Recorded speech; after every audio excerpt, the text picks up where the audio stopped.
Gracias por acompañarme a un tema más de Despierta, tú que duermes. Les saluda José Octavio González Ramírez. Doy gracias a mi Señor por darme la oportunidad de exponer un tema más de su santa palabra. Hoy estaré abordando consecuencias de lo que hablamos. Comenzaremos con una reflexión. Este era un padre que llevó a su hijo a la montaña.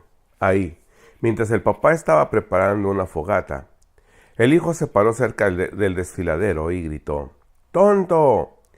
Y el eco le responde: tonto, tonto, tonto. Sorprendido por lo que escuchó, grita nuevamente: ¡fracasado! Y el eco le contesta: fracasado, fracasado, fracasado. Extrañado por el acontecimiento, se dirige hacia donde está su papá y le comenta lo sucedido. El papá, regresando con él, le dice: hijo mío, la montaña no tiene vida. Son tus propias palabras que tienen vida. Escucha. Y parándose el papá en la orilla de la montaña, grita: ¡inteligente! Y el eco contesta: inteligente, inteligente, inteligente. Y grita nuevamente: victorioso. Y se escucha: victorioso, victorioso, victorioso. Y le dice el papá: la vida no es más sino de lo que tú hablas. Y lo que tú haces algún día se te revertirá, para bien o para mal.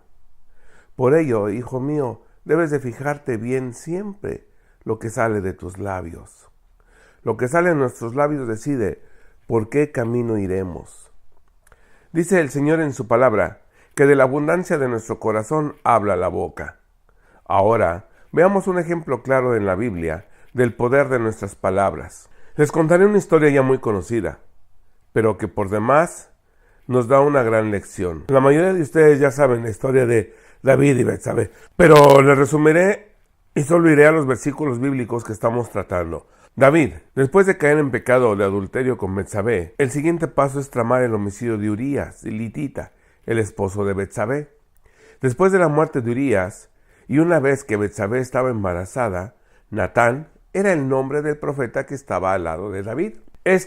Un día le contó la historia del rico abusivo y el pobre que solo tenía una corderita, y cómo este rico y abusivo se la robó para comérsela. Al terminar de escuchar David la historia que le contó el profeta, se enojó. David dice algo que después se arrepentiría. Veamos 2 Samuel capítulo 12 versículo 6 dice: y dijo David: y debe de pagar la corderita con 4 tantos, porque hizo tal cosa y no tuvo misericordia. Cuando el profeta Natán lo confronta con su pecado, entonces Natán le dijo a David: tú eres ese hombre. Así dice el Señor Dios de Israel: yo te ungí como rey sobre Israel y te libré del poder de Saúl.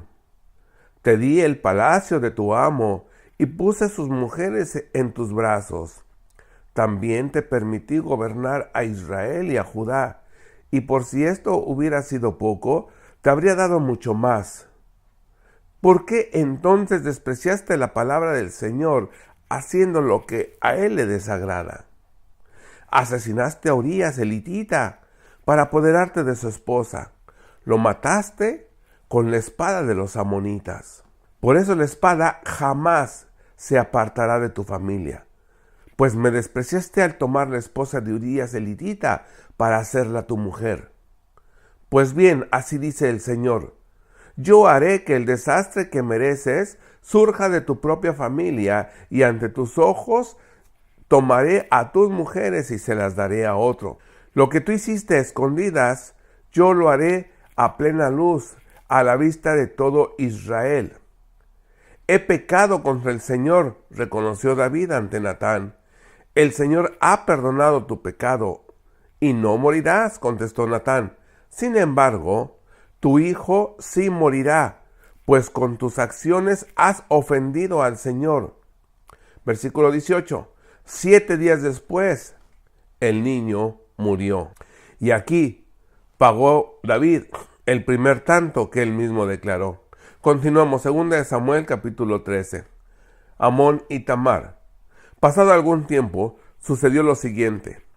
Absalón, hijo de David, tenía una hermana muy bella, que se llamaba Tamar, y Amnón otro hijo de David, y éste se enamoró de ella.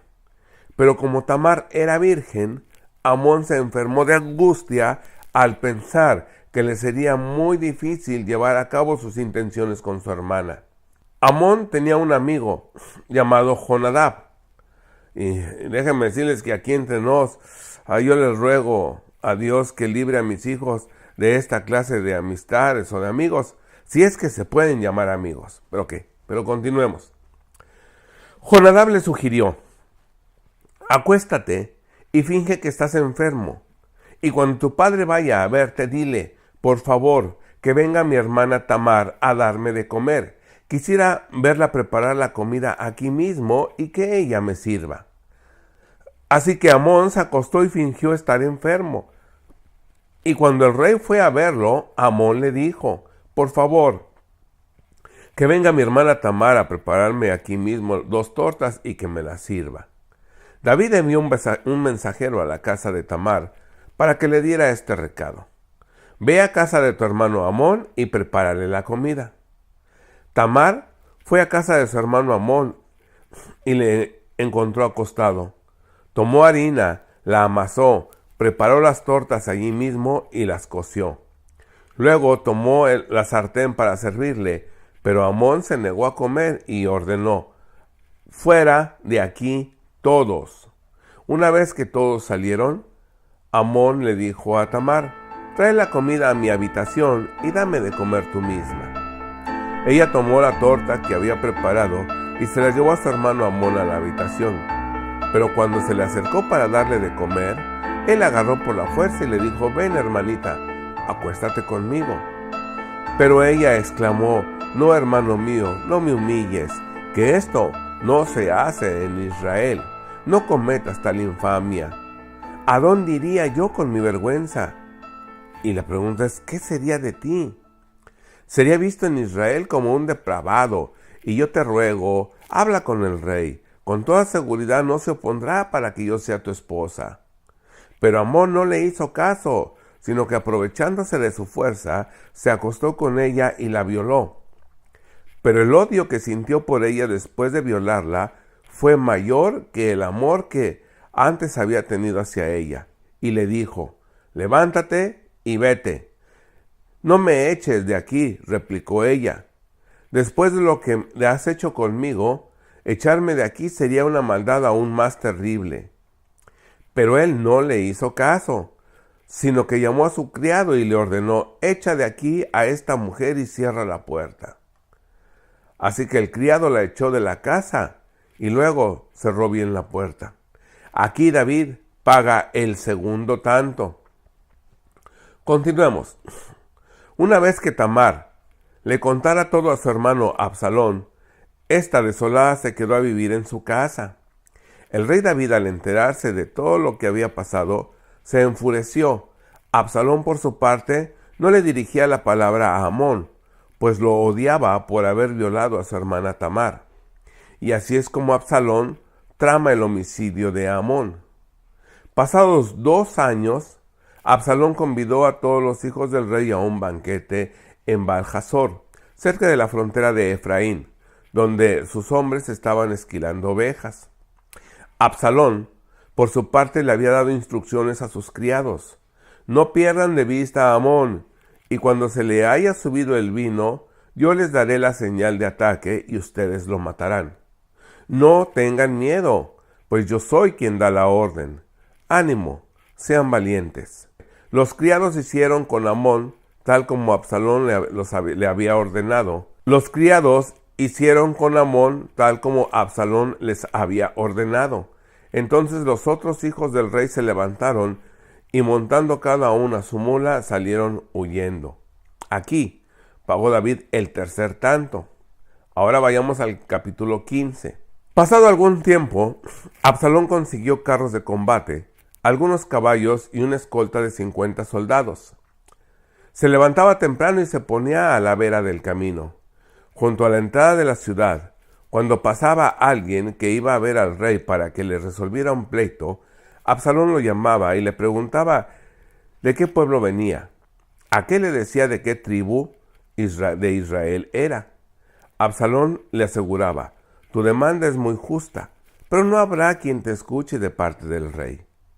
Enseguida añadía: ojalá me pusieran por juez en el país.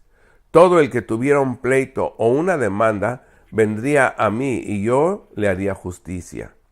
Además de esto, si alguien se le acercaba para inclinarse ante él, Absalón le tendía los brazos, lo abrazaba y lo saludaba con un beso.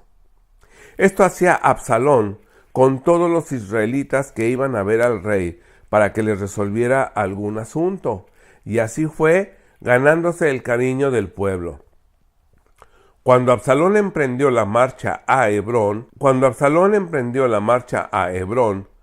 pero al mismo tiempo envió mensajeros por todas las tribus de Israel con este mensaje: tan pronto como oigan el toque de la trompeta, exclamen: Absalón reina en Hebrón. Un mensajero le llevó a David esta noticia: todos los israelitas se han puesto de parte de Absalón.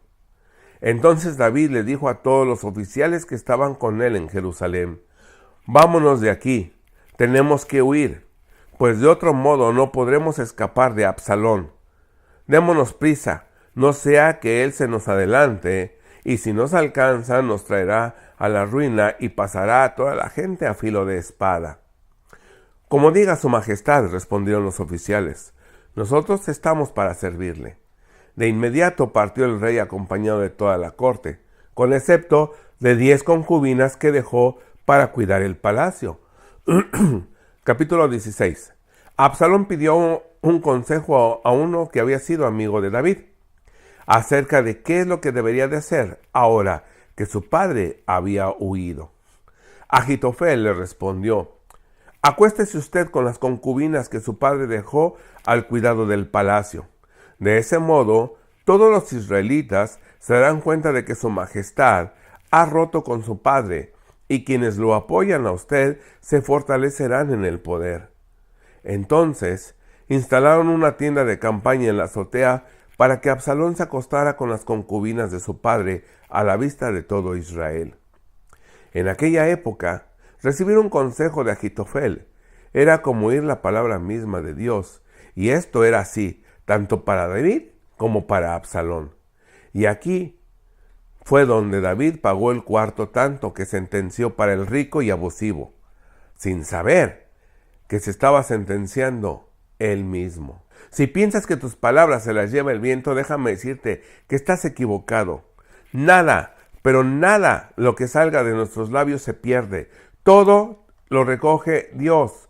Cuida lo que hablas. Ahora, veremos otro ejemplo, que tenemos que cuidar lo que decimos. Y cuando hablamos sin pensar, las cosas traen consecuencias. En este caso, veremos el caso de Jefté. Veamos Jueces, capítulo 11, versículo 4. Aconteció, andando el tiempo, que los hijos de Amón hicieron guerra contra Israel. Y cuando los hijos de Amón hicieron guerra contra Israel, los ancianos de Galaad fueron a traer a Jefté de la tierra de Tob. Y dijeron a Jefté: ven y serás nuestro jefe para que peleemos contra los hijos de Amón. Entonces Jefté vino con los ancianos de Galaad, y el pueblo lo eligió por su caudillo y jefe. Y Jefté habló a todas sus palabras delante de Jehová en Mizpa, y envió Jefté mensajeros al rey de los amonitas, diciendo: ¿qué tienes tú conmigo, que has venido para mí a hacer guerra contra Israel? Y siendo Jefté su líder, Dios entregó en las manos de Jefté a los amonitas y moabitas. Pero la inseguridad de Jefté le hizo hacer un voto.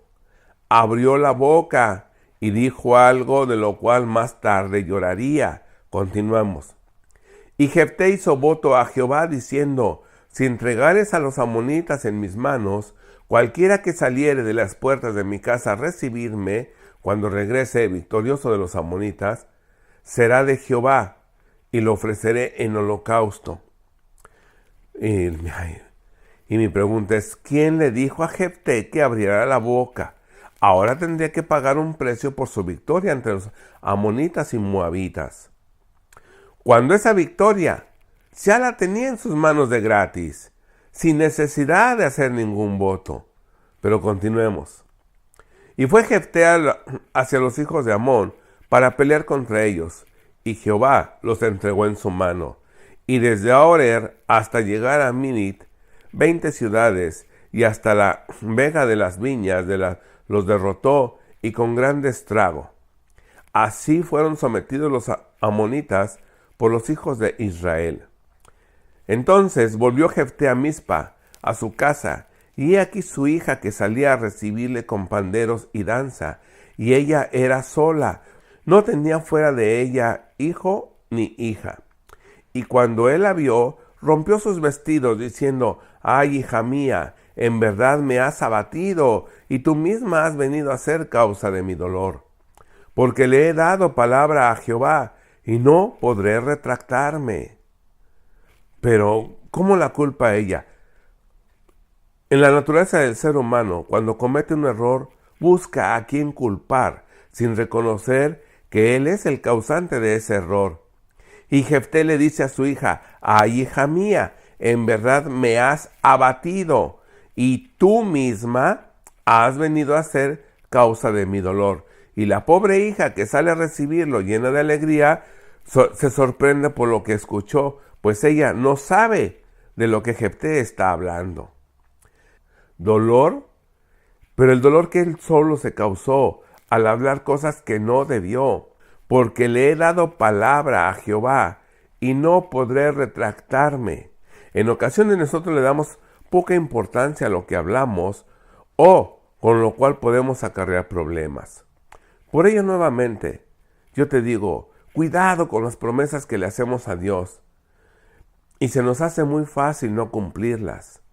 Pero a Dios no se le olvidan las promesas que hacemos. Tenemos que cuidar nuestra forma de hablar, nuestras expresiones, porque a veces llegamos al colmo, llegamos a un estado de cinismo que ya no nos damos cuenta de lo que hablamos o cómo receptamos los errores que cometemos. Por ejemplo, ustedes han escuchado estas frases, diré algunas, «Oh, pues yo solo decía», cuando hablan y comprometen a otra persona.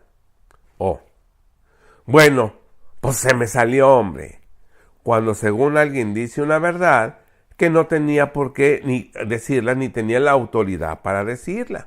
Otra, «Yo solo di mi opinión», y dan una opinión que trae más problemas que solución, y cuando los confrontan por lo que dijeron, contestan: «Oh, pues ellos que me malinterpretaron», cuando sin analizar lo que habla, lo dice y crea conflictos a terceras personas. O también: «Oh, pues qué sentidos, ¿no? Lo que dijiste que fue sin intención», cuando lo que hablas lo dices de manera ofensiva o discriminatoria. Otra frase: «Oh, pues ya lo dije y ni modo», cuando lo que dijo lastimó a otras personas y creó conflictos laborales, estudiantiles o en el mismo hogar, pero por orgullo no le permite corregir el error y pedir perdón por lo dicho. Palabras que salen de los labios sin tener cuidado de a quienes pueden ofender. Tenemos que terminar con esas frases que lastiman, como: «Oh, pues yo hablo lo que pienso». Es mejor decir: «Yo pienso lo que digo». Ahora veremos la otra cara de la moneda, de lo que hablamos nosotros mismos y nos perjudicamos. A alguien le pregunta: «¿Y para qué prometiste la ayuda?». Y el otro le contesta: «Pues no me fijé lo que prometí y ahora tengo que cumplirlo». Otro: «¿Y para qué prometiste ir a esa fiesta?». Y la hermana le contesta: «Pues es que no lo pensé bien». Otro: «¿Por qué vas a pagar ese precio tan elevado por la fiesta?». Y le contesta: No sé en qué estaba pensando, y le dije que yo pagaría el costo». ¿A cuántos no nos ha pasado que por no pensar bien lo que hablamos, nos metemos en cada problema que haya que ver? Y exactamente es lo que pasó con Jefté. Al no pensar Jefté lo que decía, le costó el futuro de su hija, sin esposo, sin hijos, y a Jefté sin nietos y sin ver a su hija felizmente casada. Continuemos. Ahora con lo que nuestro Señor y Redentor dice en los Evangelios. Mateo capítulo 12, versículo 32 dice: cualquiera que dijere alguna palabra contra el Hijo del Hombre, le será perdonado, pero al que hable contra el Espíritu Santo, no le será perdonado ni en este siglo ni en el venidero. Voy a dar una pequeña explicación de lo que significa hablar contra el Espíritu Santo.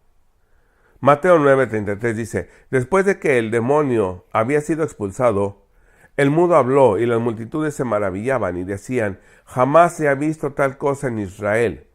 Pero los fariseos decían: echa fuera demonios por el príncipe de los demonios. Cuando un pastor o un cristiano de la congregación ora a Dios en el nombre de Jesús y echa fuera a un demonio o sana a una persona enferma, quien es testigo del milagro dice que esa expulsión o ese milagro fue por obra de Satanás. Estás diciendo que el Espíritu Santo es un demonio respaldado por Satanás. Tú, que me escuchas, despierta. Nunca hables de las cosas de Dios, o de lo que está en los cielos, o de Jesús, o de lo que está dentro del templo de Dios, o del Espíritu Santo. Pues lo que tú hablas es lo que Satanás usa para que se le pierda el respeto a las cosas sagradas que solo le pertenecen al Padre. ¿Y sabes qué? Y acarreas juicio a ti mismo por tus propias palabras. No te dejes usar por Satanás. Cuando tú veas una situación de que un cristiano ore a Dios y en el nombre de Jesús haga un milagro, si crees en el nombre de Jesús, solo da gloria a Dios. Y si no crees, mejor quédate callado. No te acarrees juicio por hablar lo que no debes de hablar. Continuemos. Dice el 33. Si el árbol que tiene es bueno, su fruto es bueno. O si tiene el árbol malo, su fruto es malo, porque por el fruto se conoce al árbol. Hagamos una analogía para reflexionar, para tratarme de dar a entender. Desde que somos niños, tenemos un uso de conocimiento y retentiva de la memoria. Recordemos cómo papá hablaba y de ahí seguimos un hilo de conducta. ¿Y por qué pongo a papá? Por ejemplo, porque en la sociedad antigua, estoy hablando de hace 1 o 2 generaciones, algunos de ellos me recuerdan porque somos de la misma, el papá marcaba el camino por donde debería de caminar la familia. Háblese en la forma de, un ejemplo, comer en la mesa. Hay muchas formas de comer en la mesa, discutiendo, en silencio, o con buena charla familiar, o criticando a los demás, o criticándose entre ellos mismos. En los siguientes ejemplos, estoy seguro de que de una u otra forma vamos a reflejarnos algunos. Espero que nos reflejemos del lado positivo, continuando en la línea de que tenemos que fijarnos muy bien lo que hablamos, porque lo más importante, en los cielos lo recoge Dios, de lo cual algún día nos va a tomar cuentas, queramos o no, nos guste o no, sea nuestra religión o no. Señores, no porque no creamos las cosas no quiere decir que no van a ser. Dios nos va a tomar cuentas de lo que hablamos y en su momento abordaremos el tema. Eso es en el cielo. Y en la tierra, lo que hablamos es una semilla que se está sembrando en el corazón de los hijos y una raíz que en su momento dará fruto. Pero vamos a ver qué tipo de semillas son las que vamos a sembrar en su corazón y las palabras que van a quedar en su mente. Por ejemplo, estamos hablando de cuando se come en la mesa. Cuando se levanta de comer, papá le da gracias a mamá por la comida y le dice que estuvo deliciosa, o simplemente se para de la mesa y se retira. Entre todos levantan la mesa o dejan todo para que mamá lo levante. Papá o alguien más le ayuda a mamá a poner limpieza en la cocina o dejan que mamá limpie sola la cocina. Si papá o mamá reúnen a los hijos en la sala y se preparan para hacer la tarea que les dejaron en la escuela, o papá se levanta y se va con sus amigos. Si después de la tarea papá tiene un rato de esparcimiento y juegos con sus hijos, o nunca comparte con ellos estos momentos, con la excusa de que está muy cansado. Este es el camino que indicará el esposo. Pero eso en cuanto al desenvolvimiento familiar en grupo. La interacción familiar desarrollándose en una dinámica colectiva de apoyo es una ayuda mutua entre sí. Y en esto somos las elecciones. Nosotros mismos elegimos. Esto es en las acciones. Para retomar el tema de las palabras, volvemos con el papá. Ahora usando sus palabras como instrumento, ya sea de seguridad, motivación y confianza, o lo contrario. Veamos algunos ejemplos. Empezando por las palabras que dejan una raíz de amargura en el corazón y en la mente. Recordemos, el pasaje bíblico que estamos viendo es: el árbol bueno da buenos frutos y el árbol malo da malos frutos. Continuemos. El papá es el árbol y los hijos son los frutos. Papá, es tiempo de que hagas una conciencia. Los niños van a crecer y a desarrollar lo que escucharon en casa. Lo que los padres dicen al niño lo marcan para toda su vida, ya sea para bien o sea para mal. Veamos algunos ejemplos. Cuando el niño llora porque el papá lo regañó, ¿qué le dice el papá? No pretendo hacerte sentir mal, solo que tienes que hacer conciencia de lo que hiciste no fue correcto. O, no llore, solo las mujeres lloran. Veamos. Cuando el niño llora porque se cayó, primero papá revisa que no se haya lastimado. Y si no se lastimó, el niño lo levanta y le aconseja que a la siguiente ponga más atención por su seguridad. O le dice que es un tonto y se burla de él. O simplemente lo ignora y si hay amiguitos de su hijo lo ridiculiza delante de ellos, diciendo que es un tonto o un bobo por caerse. O cuando no quiere ir el niño a la escuela porque le tiene miedo a otro niño, el papá le dice que el problema que haya entre los dos lo resolverán y le da una confianza para que su hijo le cuente quién o quiénes y en qué forma lo agreden. Papá interviene y le da solución. O le dice que no se deje y que lo golpee, pero él tiene que ir a la escuela. Veamos otro. Cuando el niño saca malas calificaciones. 1. Papá platica con él y le pregunta qué está pasando. Y le dice que él lo apoyará para que las siguientes calificaciones sean mejores y le da seguridad. O le empieza a echar en cara que él trabaja duro para darles de comer, para darles donde vivir, qué vestir, y lo que menos puede hacer el niño es sacar malas calificaciones. Otra. Cuando no mantiene limpia su recámara y le hace ver que la actitud de desorden que él tiene no es grata y que su recámara refleja lo que él es. O le dice que es un cochino y con groserías empieza a decirle que es su casa y que mientras él viva ahí y él lo mantenga, el niño tiene que hacer lo que papá le diga. Cuando por accidente derrama la comida o la bebida en la mesa, ¿qué hace papá? Sonríe y le dice en tono de broma, pero en serio, que ponga atención, pues mamá le cuesta trabajo lavar los manteles. Además, que en la mesa no puede estar manoteando como si estuviera platicando. Y se para papá y le ayuda a limpiar, diciéndole, ahora terminamos de comer, y sonríe y sin más accidentes. O, con groserías le reclama que no pone atención y se burla de lo que él hizo por accidente, haciéndose que sus hermanos también lo imiten al papá y también se burlen de él. Otro. Cuando llega de la escuela con la ropa rota, rasgada, le pregunta, ¿qué pasó? Después de que el niño le dice que por jugar el pantalón se le rompió, le comenta que como no tiene dinero para comprarle otro ahorita, entonces mami lo va a intentar remendar y así va a tener que ir a la escuela. Pero tiene que asumir las consecuencias de su descuido, pues el niño no quería ir con la ropa remendada o el pantalón, pero papá le explica que lo que él hizo o lo que a él le ocurrió fue un accidente y va a tener que ir por esta semana o esta quincena, va a tener que ir con un pantalón remendado. Y así el niño que ponga más atención cuando juega.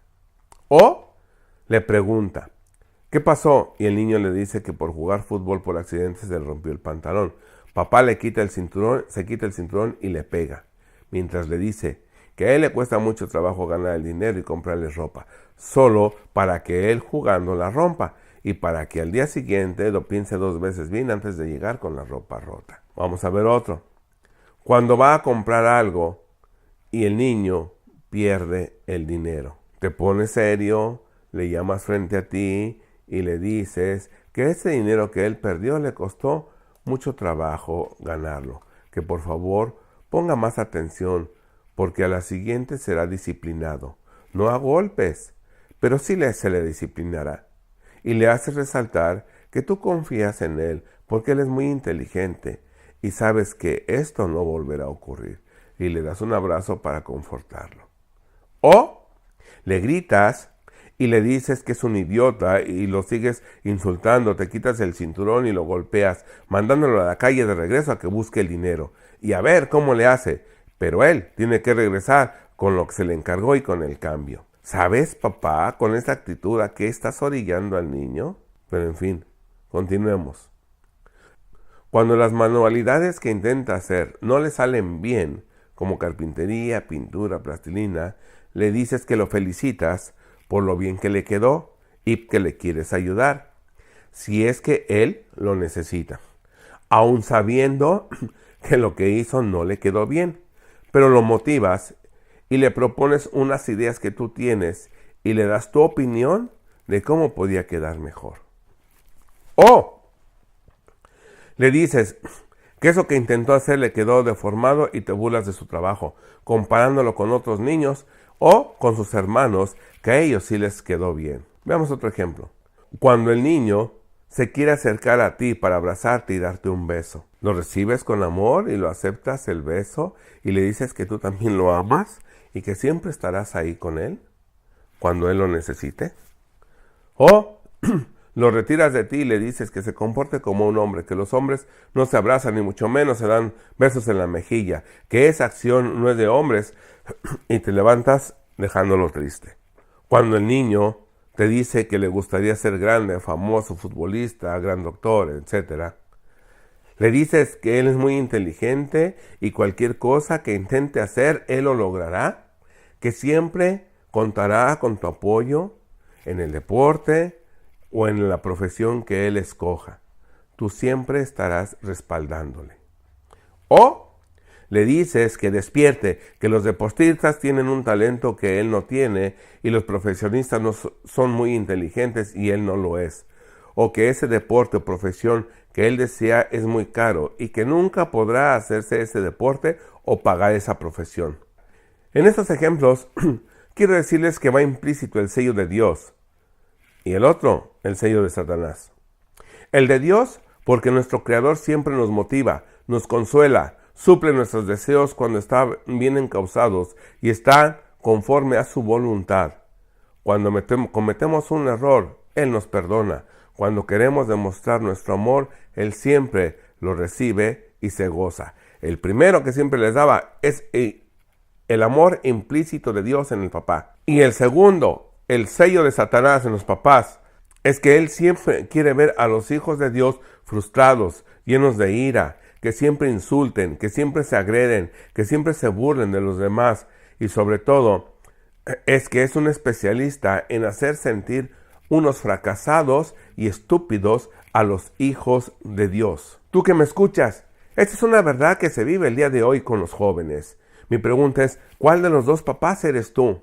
Y no abordé el tema de las hijas y de las esposas, solamente de los niños, porque las hijas y las esposas es un tema un poquito más extenso que se tendría que tocar en temas posteriores. Lo que van a aprender y escuchar de ti es lo que van a vivir, porque tú así se los enseñaste.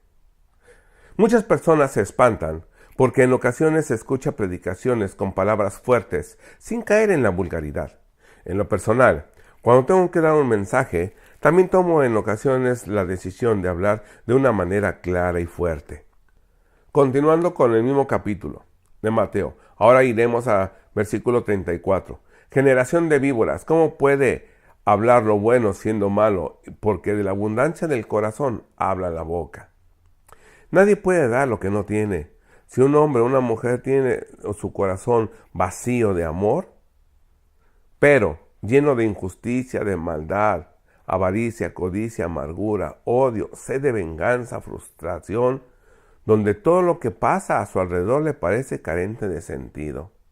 El hombre bueno, del buen tesoro del corazón saca buenas cosas, y el hombre malo, del mal tesoro saca malas cosas. Versículo 35.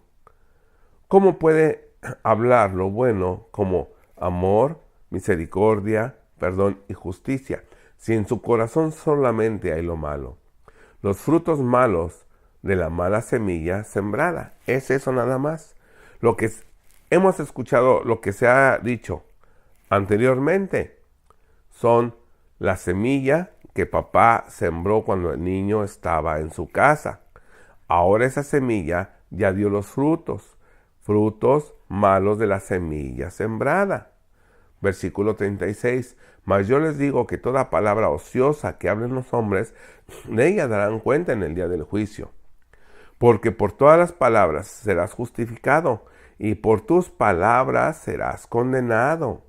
En la cultura que nos dejaron nuestras generaciones pasadas, los latinos estamos enseñados según nosotros, a decir las cosas claras. Y según nosotros, como decimos en México, son claridosos en lo que hablan. Pero analicemos algo. Son claridosos para criticar y ser sinceros con los demás, pero tienen un astigmatismo para ver los errores de sus propios hijos, esposa o esposo, madre o padre o hermanos. Son muy valientes para decir las verdades y decir lo que está mal de los demás, pero cuando se trata de ellos mismos, son unos cobardes e inmaduros. Veamos estas consecuencias de las verdades entre comillas, verdades que se dicen. Pero una, cuando critican a los demás, no les importa enfrente de quién lo hagan. 2, no se tienen ni la más mínima idea del veneno que se está inyectando en las personas que lo escuchan.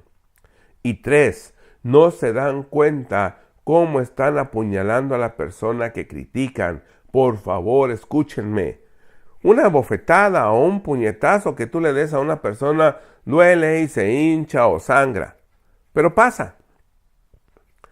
Pero una palabra que tú digas, la puedes marcar para toda su vida. Y eso dependiendo de quién la diga. Pues cuando una persona está ligada estrechamente a la otra, ya sea como familia o como amigo o como relación de novios o de esposos, la va a dejar marcada para siempre. Usan palabras, según ellos, sinceras, pero llenas de maldad y de veneno. Pues aquellos que lo hacen, déjenme decirles algo. Les guste o no les guste, lo crean o no lo crean, lo acepten o lo rechacen, están cayendo en una mentira de Satanás.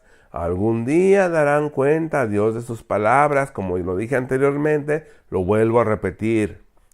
No solo de lo que dijeron, sino la intención con las que lo dijeron.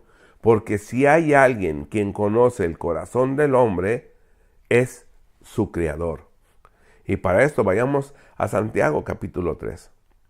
Dice, versículo 5, así también la lengua es un miembro pequeño, pero se jacta de grandes cosas. He aquí, cuán grande bosque se enciende con un pequeño fuego. 6. Y la lengua es un fuego inmundo de maldad. La lengua está puesta entre nuestros miembros y contamina todo el cuerpo e inflama la rueda de la creación, y ella misma es inflamada por el infierno. La lengua es un arma letal que puede provocar guerras entre países, puede provocar divorcios, enemistades, pleitos entre matrimonios, pleitos entre padres e hijos, despido de buenos empleados. La lengua es tan letal que puede causar un asesinato espiritual o moral. Y si es la lengua tan venenosa, también puede provocar un suicidio del que se apuñala con la lengua. Veamos el respaldo bíblico de este veneno. Seguimos, versículo 8. Pero ningún hombre puede domar la lengua, que es un mal que no puede ser refrenado, lleno de veneno mortal. Con esta bendecimos al Dios y Padre, y con ella maldecimos a los hombres, que están hechos a la semejanza de Dios. ¿Qué nos quiere decir aquí el apóstol? En una transliteración se los explicaré. Llámese cristiano o católico. Lo voy a exponer de una forma directa y clara. Van a la iglesia los domingos. Muy religiosos, levantan las manos en la alabanza a Dios, escuchan su palabra y según su oración y su alabanza se la dieron a Dios. Sí, tú que me escuchas. Escuchas la paz en la iglesia, escuchas la palabra del Señor, levantas las manos, oras a Dios y según tu alabanza y tu oración se la diste a Dios. Pero les digo que esas alabanzas y esa oración no subió ni tan siquiera al techo de la iglesia, mucho menos llegó al tercer cielo. ¿Saben por qué? Porque le dieron su alabanza, pero nunca le dieron su corazón. Porque saliendo de la casa del Señor, algunos apenas saliendo y otros llegando a casa, comienzan a proferir groserías y muy ofensivas a la esposa o a los hijos. Y ahí es cuando la familia que lo escuchan se decepcionan de haber asistido a la iglesia, porque ven a papá, una persona hipócrita, que en la iglesia es una y en la casa es otra. Continuemos. Versículo 10.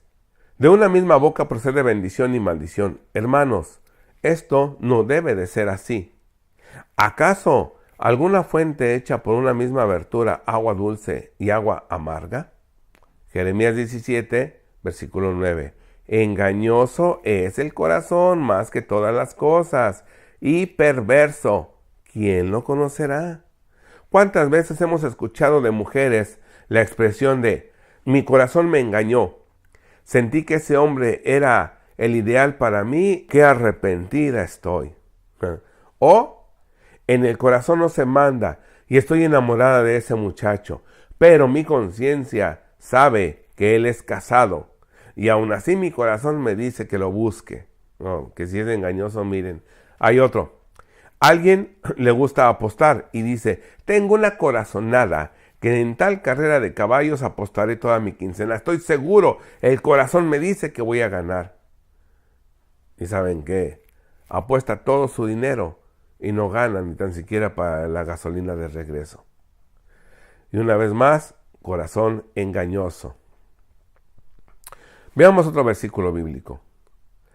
Escúchame, abre tus oídos carnales y los espirituales, por favor.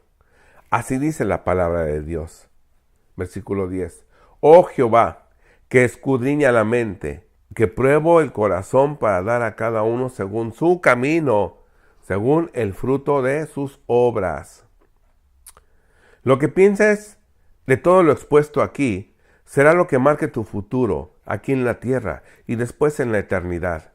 No me creas a mí, cree en las escrituras de la santa palabra de Dios. Algún día estarás frente a nuestro Creador y te lo aseguro por la Biblia que no habrá vuelta para atrás, ni segundo chance, ni tendrás abogado como lo tienes ahorita. Reflexiona el rumbo que está tomando tu destino. Te dejo 3 puntos para que lo pienses. 1. Dios escudriña la mente. 2. Él respeta tu decisión de qué camino quieres tomar. Y 3. Al final del camino, Él dará a cada uno el fruto de sus obras. Y esa palabra, déjame decirte, que se cumple. Mateo 24, 35 dice, el cielo y la tierra pasarán, pero mis palabras no pasarán. Dios te lo está diciendo directo a ti. No escuches aquellas sectas que te dicen que el hombre muere y se acabó, que no hay nada más allá de la muerte, o que bastan tus buenas obras en la tierra para ganar el cielo, o que como Dios es amor, todo te será perdonado solo por ser buena persona, O que si vas a la iglesia, cuando mueras irás directo al paraíso, no importa lo que hayas pecado. No creas todo lo que ellos agregan o le quitan a la Biblia. Y para corroborar lo que estoy diciendo, vayamos al libro de Deuteronomio, capítulo 4. Dice así el Señor, versículo 2. No añadirás nada a la palabra que yo les mando, ni quitarán nada de ella, para que guarden los mandamientos del Señor su Dios les ha mandado hoy. Nuevamente, para que les quede bien grabado. Deuteronomio capítulo 4, versículo 2 dice, no añadirás nada a la palabra que yo les mando, ni quitarán nada de ella, para que guarden los mandamientos del Señor su Dios que yo les mando. Y me pueden decir, eso era en el Antiguo Testamento, Y yo les contestaré, pues, como dijese el gran cómico mexicano, espérate, chato, espérame, chato, voy para allá, voy para allá. Apocalipsis 19, versículo 1 dice, y así, si alguno quita de las palabras del libro de esta profecía, Dios quitará su parte del árbol de la vida y de la ciudad santa, descritos en este libro. Así es como, de entrada, aquellos que les gusta inventar lo que no dice la palabra de mi Señor, ya sabrán lo que les espera, tarde o temprano. No hay día que no se llegue ni plazo que no se cumpla. Tú que me escuchas, escucha la voz de Dios en tu corazón que te dice, despiértate, no te dejes engañar por un corazón engañoso. Escucha mi palabra, pues ésta se cumple, dice el Señor. Para los que hacen lo bueno, yo quiero que tú seas uno de ellos. También se cumplirá para aquellos que hacen lo malo, y no quiero que tú seas uno de ellos. Veamos qué dice Hebreos capítulo 4, versículo 12. Porque la palabra de Dios es viva y eficaz y más cortante que toda espada de dos filos, que penetra hasta partir el alma y el espíritu, las coyunturas y los tuétanos, y discierne los pensamientos y las intenciones del corazón. En esta ocasión, que la palabra de Dios, que es viva y eficaz, penetre en tu corazón, y recibe a Cristo en tu corazón como tu Señor. El único que va a cambiar tu vida es nuestro Señor y Redentor. Él es el único que te lleva al paraíso por una eternidad. Él es el único que te defiende ante el Padre cuando pecas. Él es el único que te ama con amor eterno. Escucha, alguien está llamando a tu puerta. Apocalipsis 3:19 dice, yo estoy a la puerta y te llamo. Si alguno oye mi voz y abre la puerta, entraré y cenaré con él y él conmigo. ¿No te gustaría estar con Cristo Jesús toda la eternidad? Yo estoy seguro que sí, que desde el fondo de tu corazón Él lo grita, yo quiero estar con mi Creador. Abre tu corazón, déjalo entrar en Él y verás el cambio de tu vida que va a hacer. Él es el único que transforma, Él es el único que cambia los caminos, a veces torcidos por Satanás, retorcidos por la carne. Déjalo. Él te ama con amor eterno. Permítele que entre en tu corazón. Y aun así, si no lo quieres, Él también respeta tu libre albedrío. Pero Él te quiere abrazar y Él quiere que un día estés con Él. Si tienes alguna duda o comentario, déjamelo saber. Aquí abajo aparece mi correo electrónico, escríbeme y personalmente te contestaré. Bendiciones. Y hasta el tema siguiente.